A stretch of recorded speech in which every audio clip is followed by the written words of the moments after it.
What's up guys, this is KB Kwan from Taste of Asian Food. In this video, I'm going to talk about how to create a recipe or how to cook without a recipe. We all have moments running out of ideas and repeatedly serving the same thing on a dining table every day, and it's kind of boring. I've been cooking for decades and I would like to share with you some tips on how to create a new recipe. These are simple ideas. You can use it immediately. There's no special ingredients that you need. There's no complicated techniques that are required. So let's get into the details right now. Tips number 1, to replace the key ingredients. That's my favorite way to tweak a recipe, by replacing the key ingredients in a standard recipe. Say for example, if you want to make Kung Pao chicken, you can always replace the chicken with, say, tofu to turn it into Kung Pao tofu.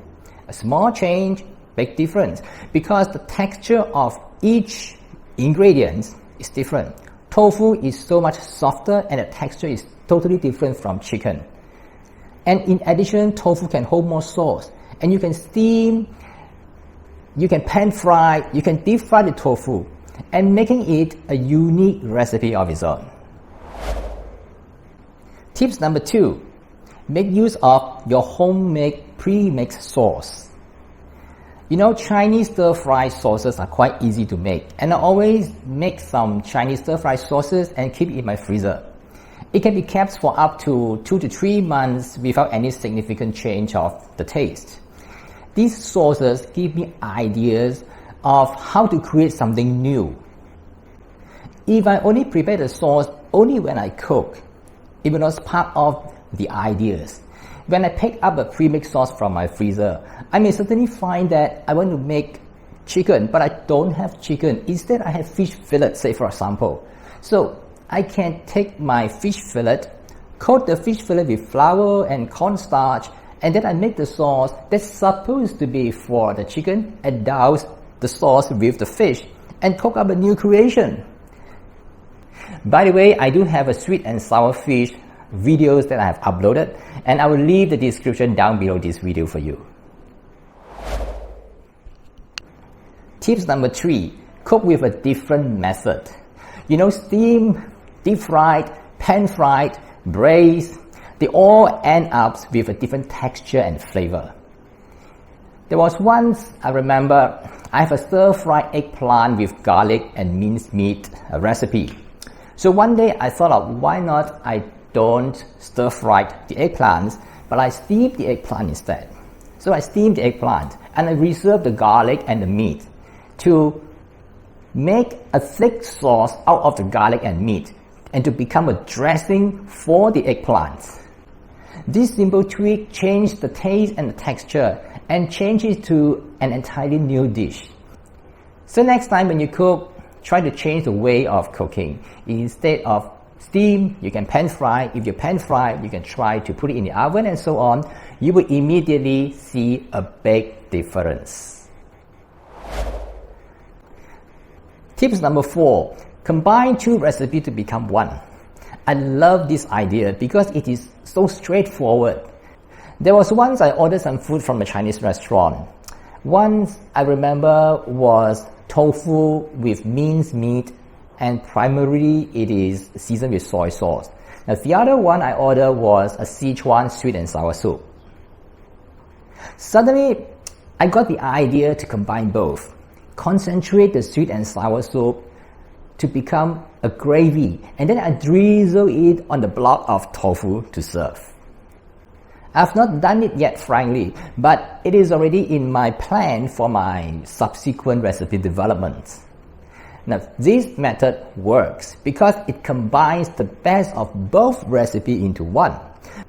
So if you have 2 compatible recipes, give it a try to combine both into one. Tip number 5, use a different set of seasoning. I like deboned chicken thigh, and I usually season it with black pepper, rosemary, thyme, and then I pan fried it.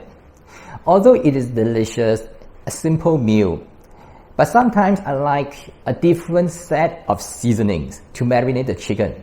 So Sometimes I use an equal portion of garam masala, Chinese 5-spice powder, and added with some chili powder, and I ditch rosemary, thyme at all. The result is so satisfying and the taste is absolutely delicious. Tip number 6. Add some uncommon ingredients to a standard recipe. I need to jump out from my comfort zone and I need to explore the possibility of using different ingredients for an established recipe. I like this idea because I can contribute some new input to culinary art instead of just repeating and perfecting the same old recipe. This is the last tips I would like to share. So I would like to take this opportunity to use a live example to demonstrate how to add some uncommon ingredients to an established recipe, plus utilizing some of the tips that I mentioned before.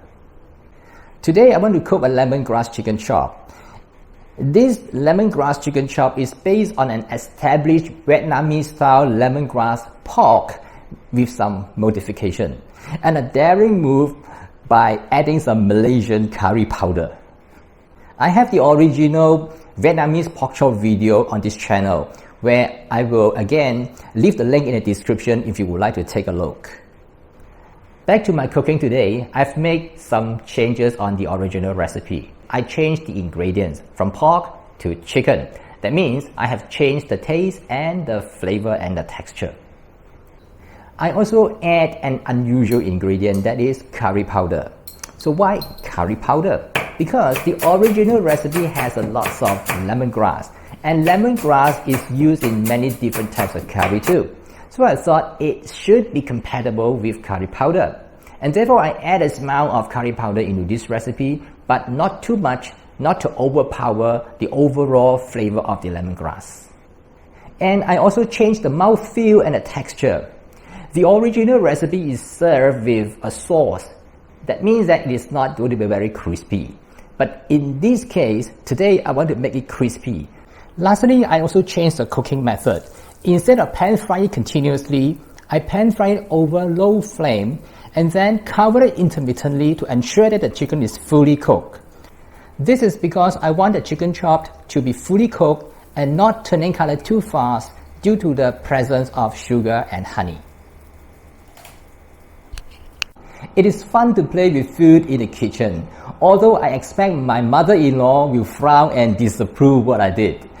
However, I'm pretty sure she will enjoy what I cook as long as I keep my secret of not telling her how I treat my recipe.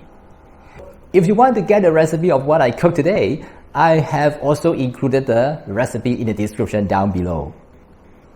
That's all for now. I hope these tips are useful to you.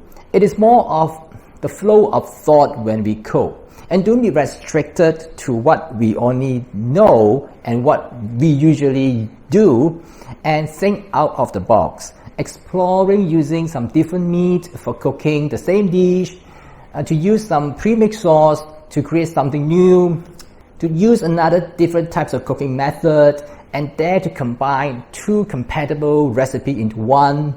And that's what I've done in the kitchen when I work in a restaurant. Think out of the box. So next time, go to your kitchen and try something new. Your new recipe can be just go viral on social media. And good things always happen, but only if you put in the effort and take action. That's all for today, and I hope you enjoyed this video. If you like it, please subscribe to my YouTube channel by clicking the subscribe button, tap the notification bell, and give me a like. I'll see you again in some other similar videos on this channel, and thanks for watching.